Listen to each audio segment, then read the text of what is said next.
molo samse pokmasi laising mungtro sao laising mungtro khone nakiba sangtamla sao ko sonne blo kosonika ai ke khama sang sing thungmo sa thungmo bi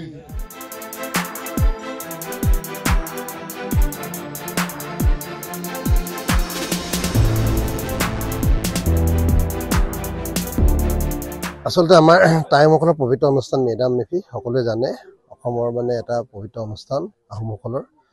আমি ঐতিহাসিক তলাতল ঘৰত আমি সমগ্ৰ শিৱসাগৰবাসী ৰাইজৰ হৈ একত্ৰিত হৈ আমি কেন্দ্ৰীয়ভাৱে মেডাম মেফি আয়োজন কৰি আহিছিলোঁ আজি এই প্ৰথম কাৰ্যসূচী আমাৰ আৰম্ভ হৈছে ইতিমধ্যে পতাকাত্তন হৈ গৈছে ইতিমধ্যে পূজা অৰ্চনা আৰম্ভ হৈছে ফুৰালুং পূজা আৰম্ভ হৈছে তাৰ পাছতে বানফি পূজা এতিয়া লোকসকল আহিছে দেউধাই পণ্ডিতসকলে মলুং মলুংসকলে এনেকুৱা আৰম্ভ কৰিব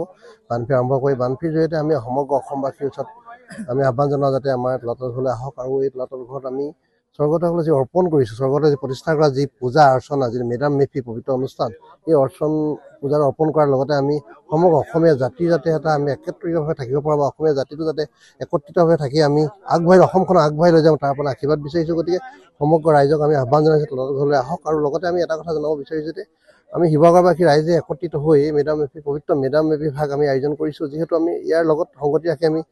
সদৌ অসম ভিত্তিত চিত্ৰাংকন প্ৰতিযোগিতা আয়োজন কৰিছিলোঁ আৰু লগতে আমাৰ বিভিন্ন আইচিংলাও আছে বিভিন্ন জনগোষ্ঠী আমি প্ৰতিষ্ঠা কৰিম সংগীতে হওক বা আমাৰ সংগীত নহয় একচুৱেলি আমাৰ জনগোষ্ঠীয় নৃত্য বা নৃত্য সমাহাৰ পৰিভৰ হ'ব গতিকে আমি সমগ্ৰ ৰাইজক অসমবাসী ৰাইজক আমি আহ্বান জনাইছোঁ তলাতল ঘৰলৈ আহক গতিকে আমাক অকণমান আমাৰ উদযাপন সমিতিক অলপ আশীৰ্বাদ দিবৰ কাৰণে আমি আহ্বান জনাইছোঁ আজি পবিত্ৰ মেডাম মেফি এই কথাটো সকলোৱে জানে গোটেই অসমতে আজিৰ দিনটোত ফুৰাতাৰসকলক তৰ্পণ কৰাৰ উদ্দেশ্যে যি পূজা অৰ্চনা কৰা হয় এই দিনটোৱে হৈছে মেডাম মেফি আৰু আমি সমগ্ৰ অসমত যিদৰে আজিৰ দিনটোত এই গুৰুত্বপূৰ্ণ দিনটো পূজা পাতল বা মেডাম মেফি অনুষ্ঠিত কৰিছে আজি তলাতল ঘৰটো আমি ধাৰাবাহিকভাৱে অনুষ্ঠিত কৰি আহিছোঁ ঠিক আছে আজিও ইয়াৰ ব্যতিক্ৰম হোৱা নাই উলাহ মালা যথেষ্ট উলহ মালৰে আজি তলাতল ঘৰত এই মেডাম মেফি অনুষ্ঠিত কৰা হৈছে ইতিমধ্যে আমাৰ জ্ঞাতিবৰ্গ আহি ইয়াত উপস্থিত হৈছেহি ইতিমধ্যে পূজা অৰ্চনা হৈছে পতাকা উত্তোলন কাৰ্যসূচী সমাপন হৈছে আমাৰ বানফি আৰু ফুৰালুং পূজা ইতিমধ্যে আৰম্ভ হৈছে আৰু সকলোকে আমি এই পূজাত অংশগ্ৰহণ কৰি আমি সমগ্ৰ কাৰ্যসূচীটো সফল কৰি তুলিবলৈ আমাৰ শিৱসাগৰ সকলো জাতি বৰ্ণ ভাষা ধৰ্ম নিৰ্বিশেষে সকলোকে আহি উপস্থিত হ'বৰ কাৰণে অনুৰোধ জনাইছোঁ আৰু এই কাৰ্যসূচী সফল কৰি তুলিবৰ কাৰণে অনুৰোধ জনাইছোঁ আচলতে আমাৰ টাইমখনৰ পবিত্ৰ অনুষ্ঠান মেডাম মেফি সকলোৱে জানে অসমৰ মানে এটা পবিত্ৰ অনুষ্ঠান আহোমসকলৰ আমি ঐতিহাসিক তলাতল ঘৰত আমি সমগ্ৰ শিৱসাগৰবাসী ৰাইজৰ হৈ একত্ৰিত হৈ আমি কেন্দ্ৰীয়ভাৱে মেডাম মেফি আয়োজন কৰি আহিছিলোঁ আজি এই প্ৰথম কাৰ্যসূচী আমাৰ আৰম্ভ হৈছে ইতিমধ্যে পতাকাত্তন হৈ গৈছে ইতিমধ্যে পূজা অৰ্চনা আৰম্ভ হৈছে ফুৰালুং পূজা আৰম্ভ হৈছে তাৰ পাছতে বানফি পূজা এতিয়া লোকসকল আহিছে দেউধাই পণ্ডিতসকলে মলুংসকলে এনেকুৱা আৰম্ভ কৰিব বানফি আৰম্ভ কৰি বানফিৰ জৰিয়তে আমি সমগ্ৰ অসমবাসীৰ ওচৰত আমি আহ্বান জনাওঁ যাতে আমাৰ তলাতল ঘৰলৈ আহক আৰু এই তলাতল ঘৰত আমি স্বৰ্গদেউসকলে যি অৰ্পণ কৰিছোঁ স্বৰ্গদেউ যি প্ৰতিষ্ঠা কৰা যি পূজা অৰ্চনা যি মেডাম মেফি পবিত্ৰ অনুষ্ঠান এই পূজাৰ অৰ্পণ কৰাৰ লগতে আমি সমগ্ৰ অসমীয়া জাতি যাতে এটা আমি একত্ৰিতভাৱে থাকিব পৰা বা অসমীয়া জাতিটো যাতে একত্ৰিতভাৱে থাকি আমি